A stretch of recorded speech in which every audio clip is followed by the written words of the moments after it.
Hello there, my name is Salim Javed and I'm an assistant professor at the Faculty of Mass Communication and Media Technology at SDT University.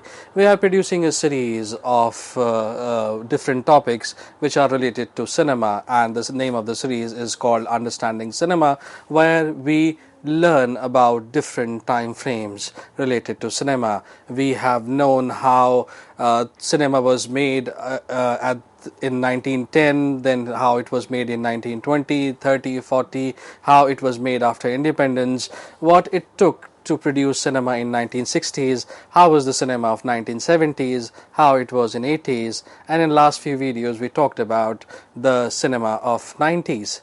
In this lecture, which is called, the series is called Understanding Cinema, in this lecture we are going to understand the corporatization, globalization, or the globalization of Indian cinema.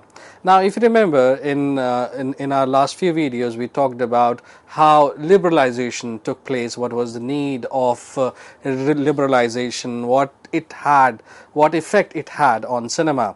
So if you remember, we talked about the internal imbalance in fiscal and external imbalance in payment situation caused the decline of credit rating of India internationally, destroying its capacity to bear internal and external shock, and the inflationary pressure was around the corner. Now, it left the government with no option but to resort to economic reform measures, which is called LPG model or economic reform in India, which was basically liberalization, privatization, and globalization. So far we have understood liberalization, and in this series, in this video, we are going to understand what is globalization and what effect it had basically on Indian filmmaking style or Indian films. Now, if you remember that we talked about films up till 1999, but in 2001 there was something there was something which happened which was of importance. You know, in 2001 the Indian film industry was accorded industry status by the government of India, and institutional financing came into the system. Applying for a loan and insurance were options that producers could now avail. Now, this is information. What happened because of it? What happened when the industry was granted industry status? We usually sometimes it is slightly it becomes difficult to understand that we call it Indian film industry or Hindi film industry, but the industry status was granted in year 2001. Now, there is one very interesting thing to understand here, that in many books, in many journals in fact, you would see that it was year 1998 when the industry status was granted to Indian film industry. Now, there is a bit confusion here, so in 1998 it was announced that in Indian filmmaking system, whatever it is called, will have an industry status. But the industry status was, accorded in year 2001. Now, there is a difference. So, in 1998, it was just an announcement. But in year 2001, RBI issued notification directing all the banks to issue, loans and other options for filmmaking activity.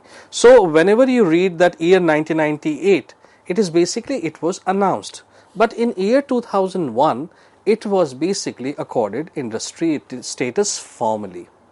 Now, the moment it got the industry status, this change ushered in the corporatization, or we can say globalization, of Bollywood, which in turn affected the industry status, keeping production companies at center stage.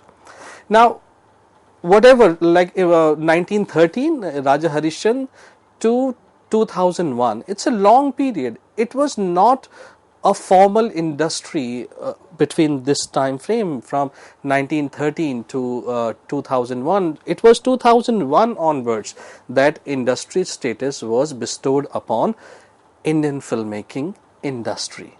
So this is a point which needs to be settled here. Now, in last few videos we talked about liberalization, the LPG model, which is basically liberalization, privatization and globalization. Today we will understand globalization exclusively, other interesting terms like hybridization, glocalization, Bollywoodization. Now, we hear Bollywood, but Bollywoodization is something which is different. Then good things about globalization, not so good thing about globalization. How after globalization or corporatization, foreign studios were allowed to enter, and how Indian studios upgraded themselves, matching themselves with foreign studios, and how high domestic ticket price affected the equation. Then lackluster content, which is like dull content, how how it is considered as a risky business and why it is considered as a risky business. And then less number of success, or majority of the films are not successful and all these things. So if you look at all these points like liberalization, globalization, hybridization, localization, Bollywoodization, a good thing about globalization, not so good thing about globalization, foreign studios, Indian studios, high domestic ticket price, lackluster content, risky business, less number of success. We never talked about these things before, because whatever system we had, it was a system which was self-sustaining, whatever good or bad system we had. But now after globalization, when the industry status was accorded to Indian films, and loans were available, insurance were available, it's not that before it was not happening, but they were like very few examples. Now, I'll be talking about ABCL. If you remember, if you know about ABCL, it's Amitabh Bachchan Corporation Limited. They did try to corporatize Indian Hindi filmmaking business, but failed miserably. Then you have Tal. If you remember, in the last lecture we talked about Tal. Tal was the first insured film. So technically these are before 2001. So we are talking about that 2001 Indian film industry was accorded industry status, but things were happening beforehand also. It was not that it was something new and we did not know about it. We were trying, but the system was like, not the system, but whatever conducive environment was not there to realize it.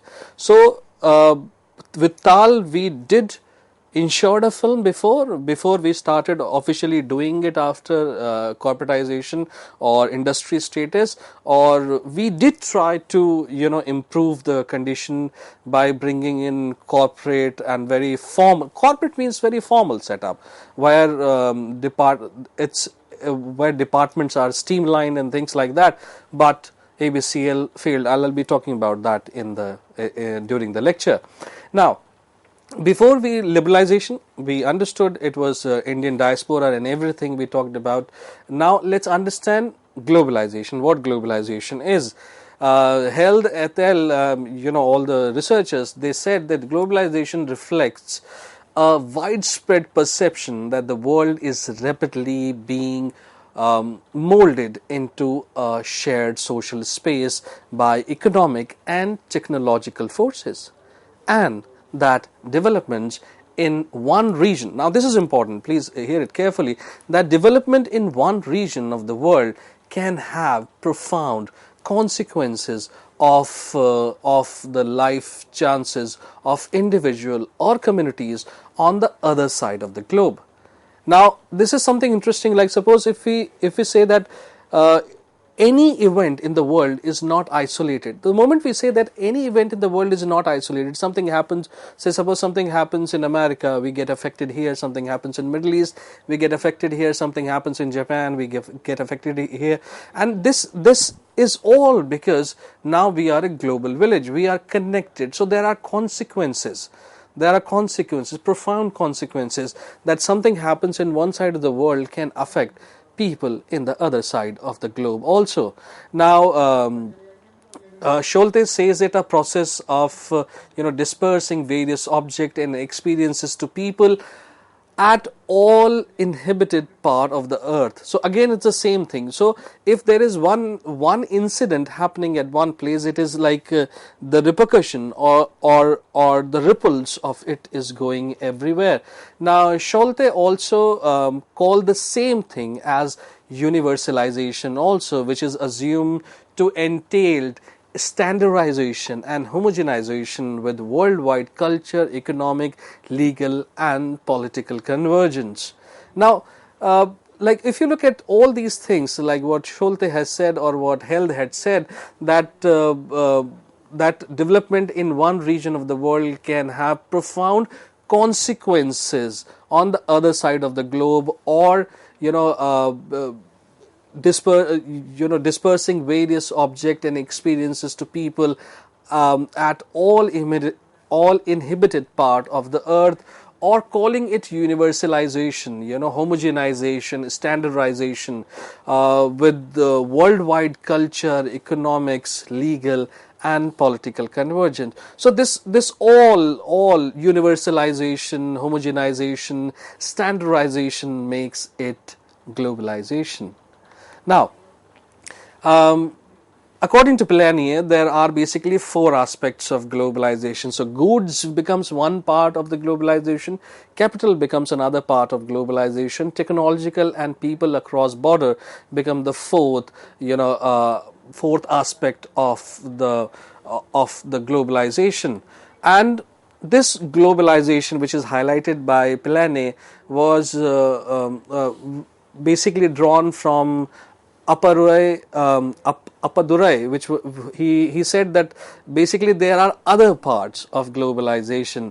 He talks about ethnoscape, he talks about mediascape, he talks about technoscape, he talks about financescape, and he talks about idioscape.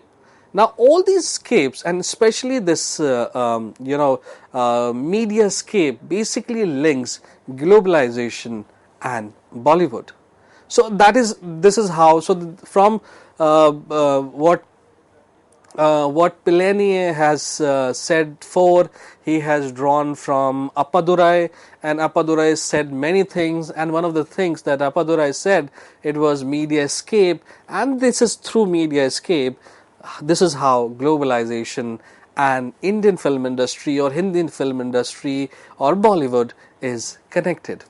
Now, as I said, in year 2001, the government of India bestowed industry status on film production. The industry status made it eligible for film financing from the bank and financial institution. So other than banks also, there were other financial institutions from where producers were allowed to take loan. Various steps have been taken to encourage the export of films.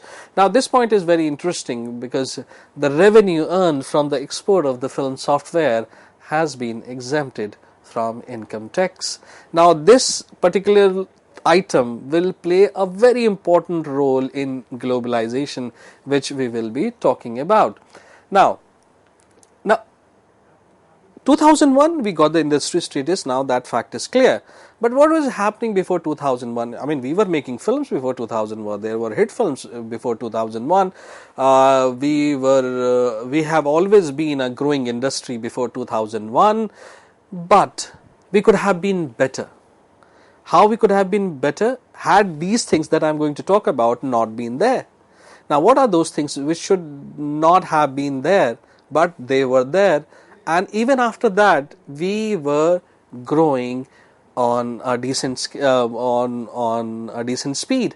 Now, before the industry status, the producer often paid for the film out of their pockets, and the underworld held great sway in Bollywood for decades. If you remember, if I could have talked about the killing of Gulshan Kumar or the attack on Rajesh Roshan and all these people, but I would advise to read about it, and then you will understand. I'll give you I'll talk about a film, Chori Chori Chupke Chupke. If you remember, Bharat Shah was the producer of that film, and he was arrested at the time of release, and he had his link. That is like one obvious example of connection. After that, the thing is not in prime time news, but Bharat Shah news was a big news. So either they were paying from their own pocket, or the underworld held great sway in Bollywood for decades. Other than this, overbooked film stars would show up egregiously late without any consequences. Now, this is very. This is something that people do not talk about that we admire stars, but when you work with them, they are nightmares. Many of them were nightmares. Right now the situation is different because now there are contracts, they are legally bind and everything. Earlier contracts were verbal. So if you say that okay, I've decided, like, sir, there is a personal relation between me and the star, and I say, sir, I'm making a film, so he says, okay, I'll be part of your film, but there is no legal binding thing. So it is just the verbal thing. So contracts were there. It is not that the contracts were not there, but the majority of the contracts were mostly verbal. They were not in black and white. So they would show up on set late, and producer can't say anything, or the other co-stars can't say anything because they are stars. Contracts were verbal and usually violated. So and the producer was not sure of finding the distributor. Now in some other video, I'll talk about the relation between distributor and the producer, and how, now when we are talking about corporatization, we are actually talking about studios. Okay, and if you remember that when we were talking about cinema before independence, we were talking about studio system. So how that studio system was different, or how this studio system is different from the old studio system before independence we had. Now, there are so many wonderful things to know, and you will be surprised to know how Indian studios before independence were working, how there was a perfect ecological system established, and how a studio was able to have his his style of filmmaking, the way they prefer, and they were making money also, and a lot of other things also, and how this particular studio system, which is like after corporatization and globalization, has invited a lot of criticism from very established directors and producers. And so in some other video we will explore this comparison, and I can guarantee you that this comparison will open your eyes wide open, and you would say, oh my god, that system was better, or this system was better. The choice is absolutely yours. So all these factors combined made filmmaking a risky business. Now I always wonder, and this is what I always talk about, that if it is a risky business, why there are people available to make this to make films? If it is a risky business, nobody would venture into a risky business. So is it a risky business only in the spirit of words, or is it a risky business, or is it an actual risky business?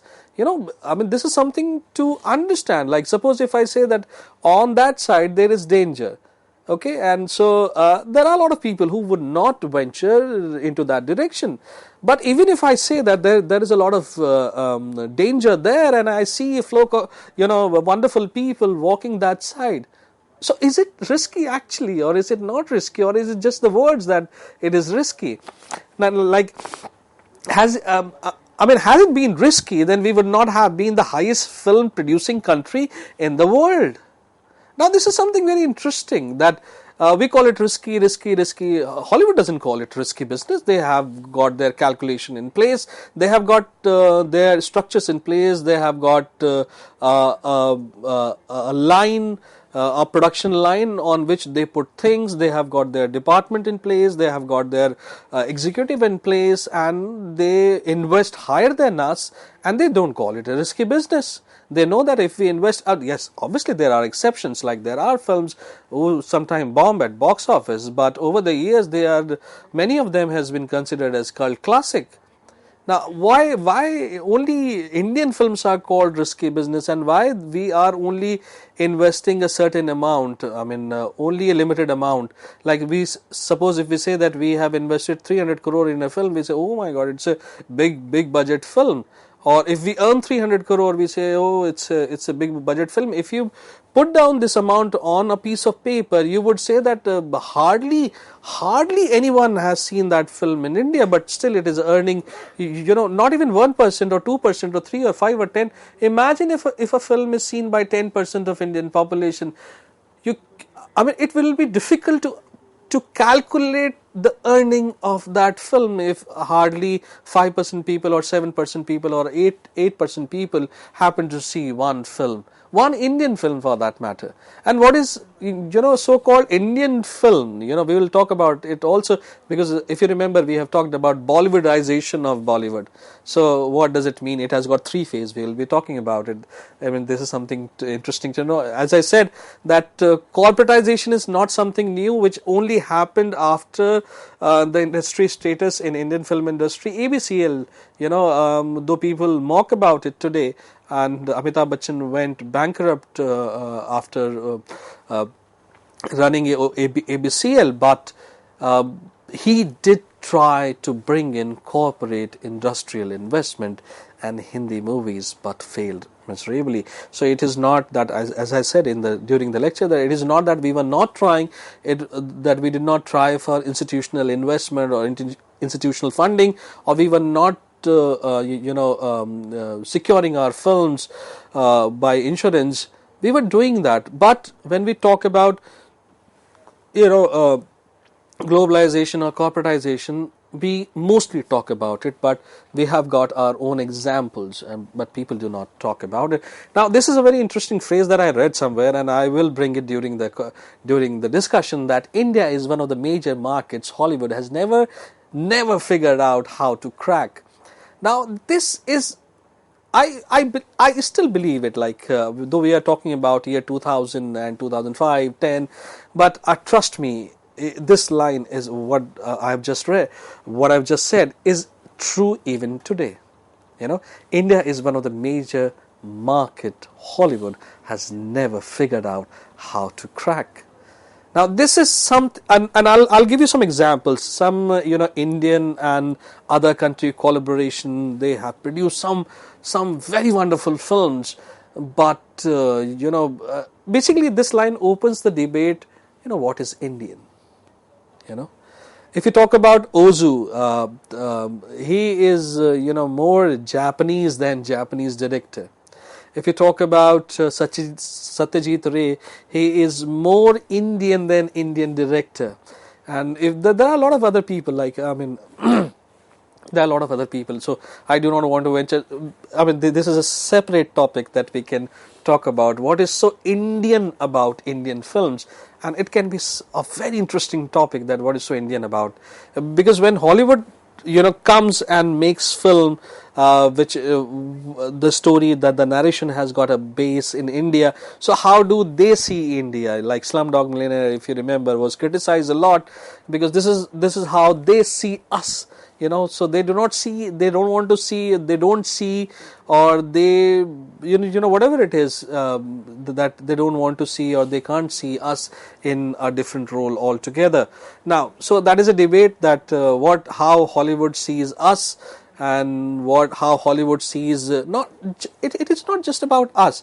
It is basically about how we have to accept that technically or other ways, Hollywood is a place, actually, So they basically, it is, if we are talking about Hollywood and Bollywood, so there is a relation. There is a relation between either they appropriate us or they get appropriated by us. So there are a lot of things like, so now this corporatization and globalization, in year 2002, the government allowed 100% foreign direct investment, FDI, in film production, exhibition and distribution. International studios such as Fox, Sony, Warner and Disney, and later on many others, made an entry into the Indian market.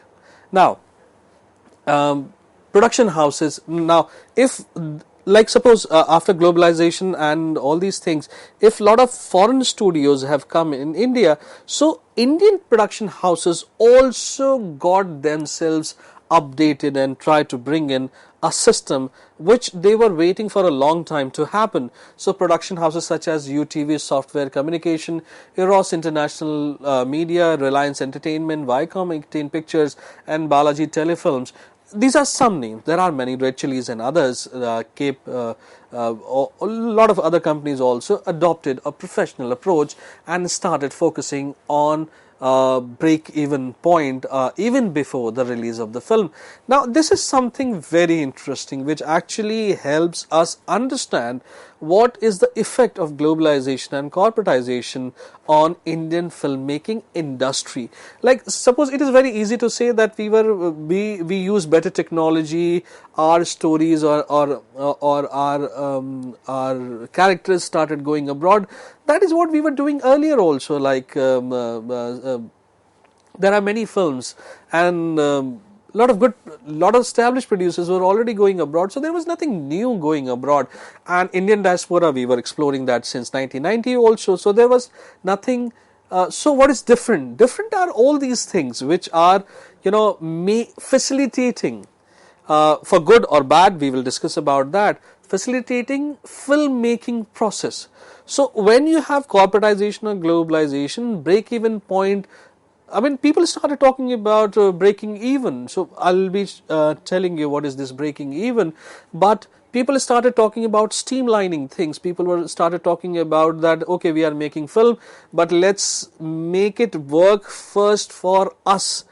Let's make it work on paper, so that when we make it, when it actually start unfolding in front of audience, then we can actually control some of the effects. So whether it becomes a successful film or it becomes a flop film, that is a different ball game altogether. But you are starting something which is part of a creative process, and creative process which has got business in it. So that is how this corporatization and globalization started affecting the way, I mean, affecting for good or bad, we'll discuss about it later, started affecting the way we were making films in India. Thank you.